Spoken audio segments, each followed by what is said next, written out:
Have you ever wondered how a multi-billion-dollar empire like one that has all the right data, massive financial backing, iconic brand names, how they could just completely alienate their core audience? Oh, yeah. It happens way more than you'd think. Right. I mean, you look at these massive corporate mergers and you assume the people at the top have the math all figured out. You'd think so, yeah. But sometimes, I guess, the bigger the spreadsheet, the bigger the blind spot. It's a fascinating paradox, really, because, you'd assume having endless resources guarantees a deeper understanding of your Yeah, customers. absolutely. But often, those resources just end up insulating the leadership from the reality on the ground. When you reduce, like, really complex human behavior to just a single data point on a quarterly report, Right. you risk destroying the entire foundation of why people buy from you in the first place. Which perfectly brings us to the focus of today's deep dive. We are looking at this brilliant, genuinely scathing article from Oh, Forbes. it is scathing. It really is. It's titled, So What Happened to Saks Global? Part 4, It Was the Customer Stupid. That title alone just, cuts right through all the usual corporate jargon, doesn't It it? totally does.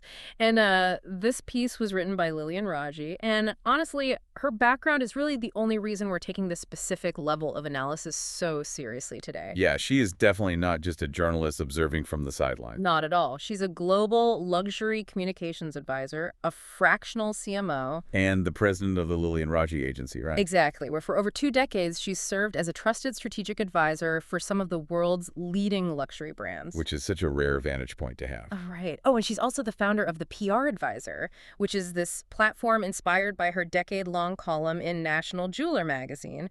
It offers PR guidance for emerging to mid-sized brands. Yeah, and her current Forbes column, The Pursuit of Luxury, is just great. It really examines how luxury brands use emotional marketing to capture their passionate customer. She knows exactly what she's talking about. Yeah, absolutely. She understands the invisible mechanics of the industry because she's actively shaped them. Okay, let's unpack this. Our mission for this deep dive is to really understand this fatal collision. Like, what happens when spreadsheet-driven corporate math just slams into the highly emotional psychology of the luxury shopper? It is a messy collision. It is. So we have to start with the overarching strategy from Richard Baker. He's the architect behind Saks Global. Right, the guy at the top. Yeah. His ambition was to combine Neiman Marcus and Saks Fifth Avenue into this massive global behemoth. But according to Lillian's analysis, he was doing this by following a playbook heavily inspired by the TJX companies. Meaning TJ Maxx, Marshalls, Home Goods. Exactly. Which, I mean, if you were looking strictly at a profit and loss statement, that might sound like a credible ambition. Sure, the math looks good on paper. Right, because the TJX model is undeniably successful. It's built on high volume, aggressive cost-cutting, opportunistic inventory. Yeah. But the psychological divide between a discount shopper and a luxury shopper, it's monumental. It really feels like such a massive operational disconnect. I was thinking about it, and it's like Baker was trying to run a Michelin-starred restaurant using the training manual of a fast food drive-thru. Oh, I love that analogy. Yeah. That's exactly it. Right, because sure, technically both places sell food, but the customer psychology, the expectation of service, the whole reason you walk through the door, it's entirely different. That Michelin star comparison is perfect because it highlights the environment. Yeah. Like, think about it from a psychological perspective. When you walk into a TJ Maxx, you are actively looking for a deal. You want to dig around? Yeah. Yeah. You accept the overflowing racks, Yeah. the messy shelves. The disorder is actually part of the appeal. It triggers the thrill of the hunt. Exactly. The messiness implies that if you dig deep enough, you'll uncover a hidden gem. You're rolling up your sleeves, ready to do the work. But a luxury customer, Huh. a Neiman Marcus customer, they expect the exact opposite. Pristine. Yes, a pristine, meticulously organized environment. They are paying a massive premium specifically so they don't have to hunt for anything. Right, they're seeking what the industry calls retail therapy. Exactly. They want to leave their worldly concerns out in the parking lot and enter this, what they call a floating world of choreographed hospitality. Where smiling sales associates just anticipate your every whim. Precisely. And there's this incredible historical metaphor in the article that really illustrates this point.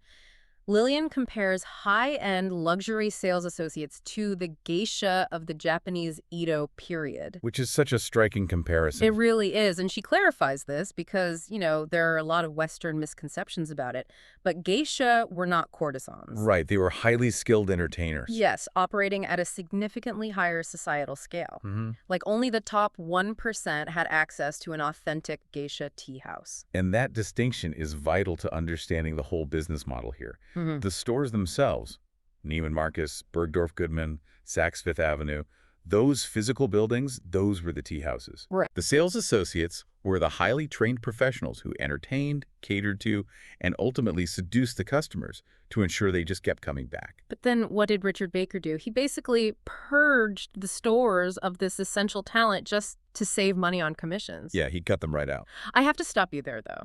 Because why would you buy a luxury retailer just to fire the people actually making the sales? If he's a smart businessman, what is he seeing that we aren't? Well, he is seeing real estate math, not retail math. Ah. A true luxury merchant thinks about lifetime customer value, brand reverence, relationship continuity. Yeah. But a real estate developer looks at a department store and just sees a massive physical asset. They think, how much debt can I layer onto this property? How can I leverage the square footage?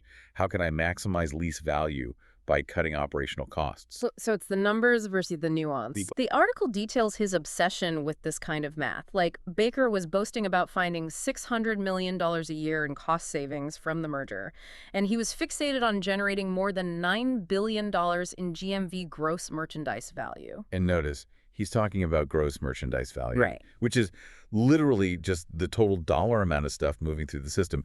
He isn't talking about profit margins, and he certainly isn't talking about customer retention. Wow. There's actually a quote from Baker at the 2017 WWD CEO Summit that just exposes his entire mindset. Oh, I know the one. He literally said, being a retailer, that is too tough. Man, that is tough. Regarding the real estate business, that's not as tough.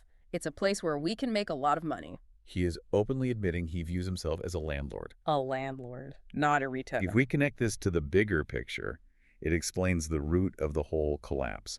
If you view these iconic stores merely as expensive square footage, and you deliberately cut the highly trained human talent out to lower your costs, what are you actually destroying? Right. You are tearing down the invisible architecture of luxury. The invisible architecture. I really love that phrasing. It's perfect. But if Baker looked at these stores and just saw empty floor space, he was completely blind to what was actually filling that space. And this brings up Megan Hayes. Yes, the customer experience designer. Right. She's based in Hong Kong and featured in the article. She spent over a decade building this invisible architecture for luxury retail. Mapping touch points, building CRM apps. Exactly. Writing scripts for VIP suites for brands like Charlotte Tilbury.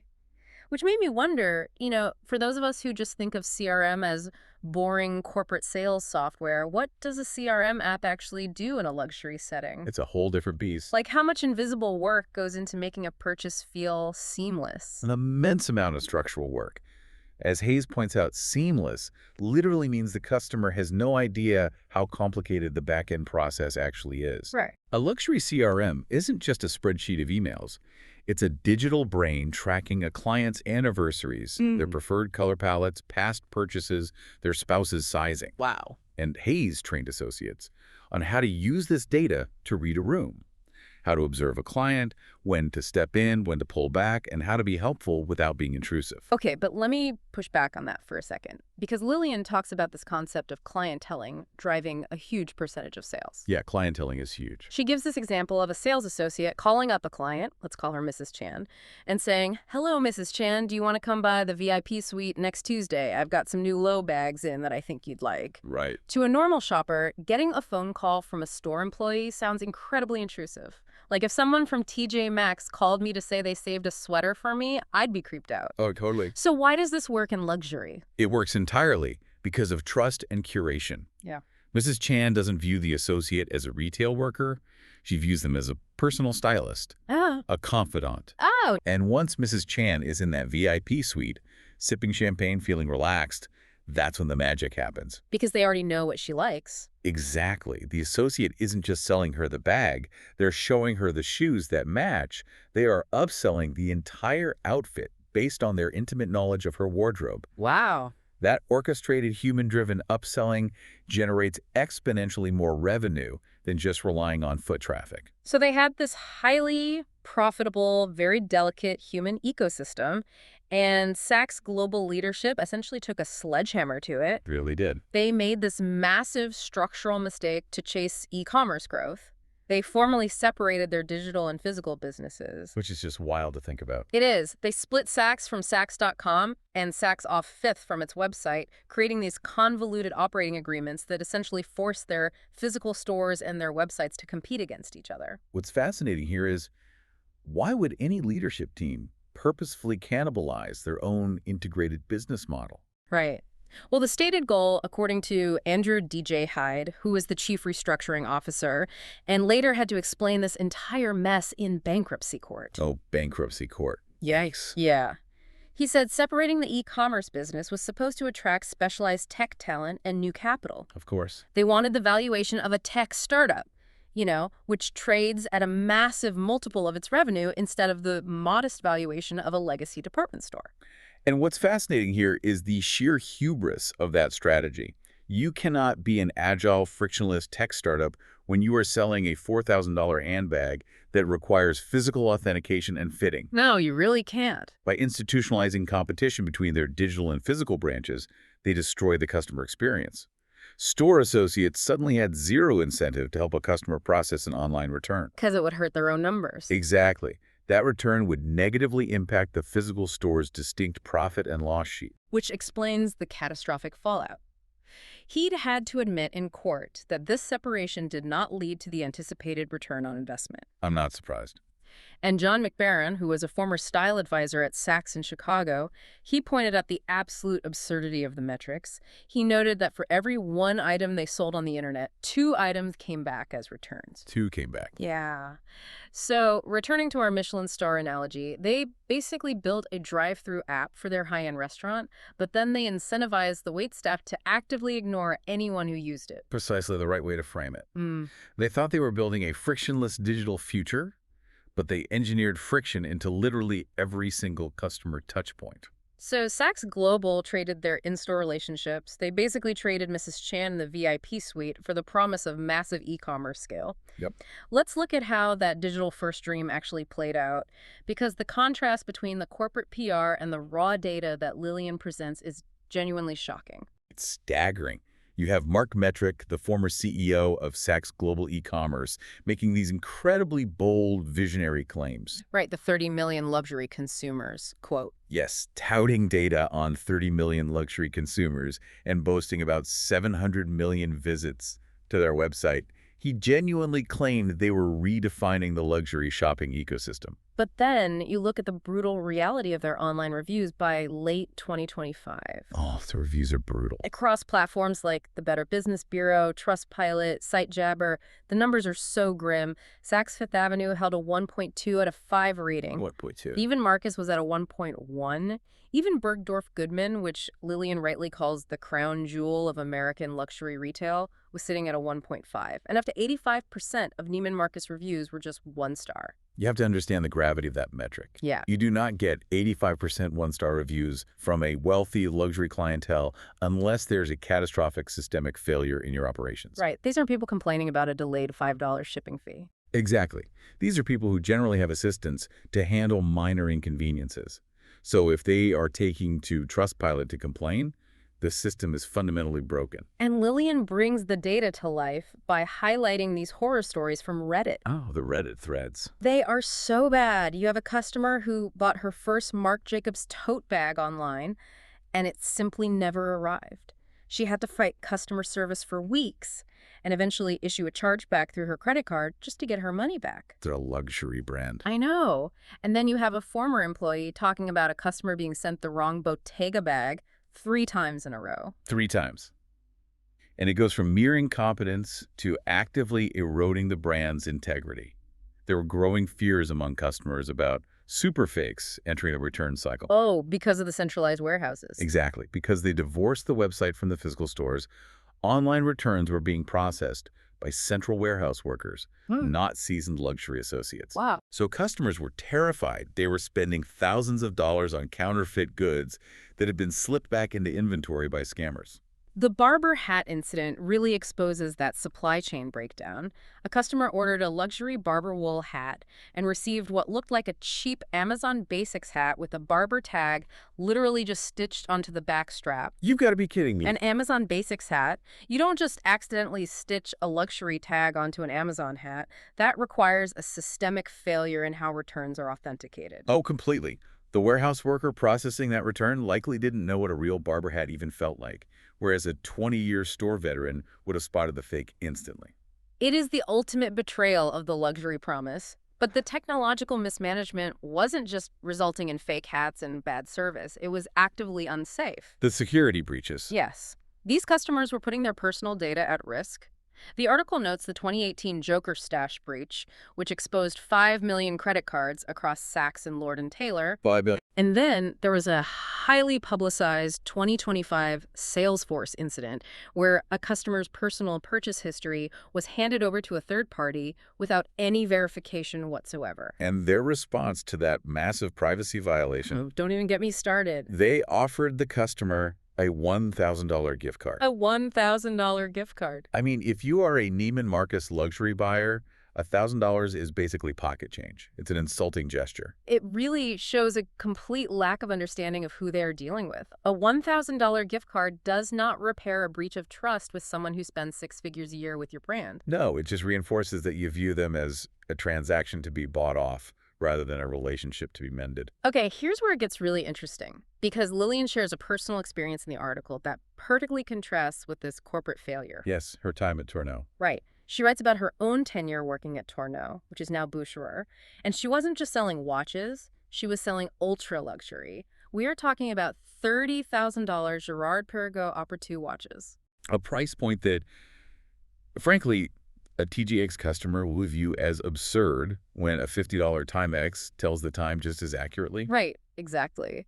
But Lilian explains the psychology behind it. A gifted sales associate taps into the customer's fantasies. She was helping clients imagine the impression they would make entering a boardroom wearing that rare vintage piece while everyone else just wore a standard Rolex. It's all about the feeling. Yeah, and she built such intense, unwavering trust with her clients that one specific client in Charlotte bought $480,000 worth of watches from her in 2004. Almost $500,000? Almost $500,000. And the kicker, they never even met face to face. See, if we break down the mechanics of that specific transaction, the lesson for Saks Global becomes glaringly obvious. Yeah.